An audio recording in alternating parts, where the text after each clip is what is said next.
Hey guys, Dustin here, and it's time for another episode of Learn Swedish with me. Now today we're going to be tackling plurals, and just like most other things in Swedish, plurals follow a certain pattern. But before we get started, we have to make sure that you understand the difference between N-words and et-words in Swedish.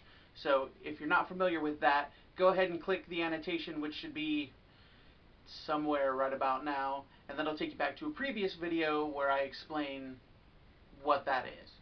So let's jump right in. We're actually going to split these up between the N-words and the et-words, and we're going to start with the N-words. The N-words are actually the hardest ones to make plural. So the pattern kind of goes like this.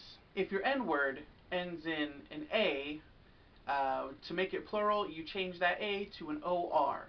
So if you have flicka, which is girl, then to make that girls, you would say flickor. Simple enough, right?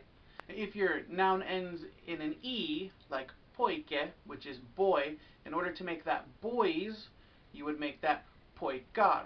Just take the E off, add an AR, and you have pojkar, which is boys. Now, if your noun ends in an ING, like tidning, like a newspaper, in order to make that newspapers, you just add an AR to the end of the ING. So instead of tidning, becomes tidningar. Words ending in ARE don't actually change.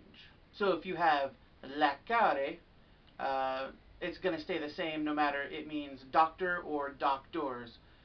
It's not going to change. Nouns with the stress on the end, like elefant, just take an ER at the end. So elefant, which is obviously elephant, becomes elefanter, which is elephants. So if your word ends in an EL, ER, or EN, you'll drop the E and add AR. So if you have vintrar, which is winter, you would make that vintrar, and you get winters. Nouns that are one syllable will take an AR at the end. Although sometimes they do take an ER, you just kind of have to figure it out as you go, but most of the time they take an AR. Like if you have hund, which is dog, hundar is dogs. Pretty simple, right? So that was the hard part. Now let's move on to the easy one. The et nouns. So if your noun ends in a consonant, like barn, which is child, there's actually no change to make it a plural. So to make child, children, you would do nothing. It's still barn. Now if your noun ends in a vowel, you just add an N onto the end of that. So you have äpple, which is apple. To make that apples, you just say äpplen. Simple. Now, there are some irregular nouns that are both N and et that don't follow any of these rules. Most of the time, they'll change the main vowel of the word to something different, like man is man, and to become men, it changes to man. So you just kind of have to learn those as you go along.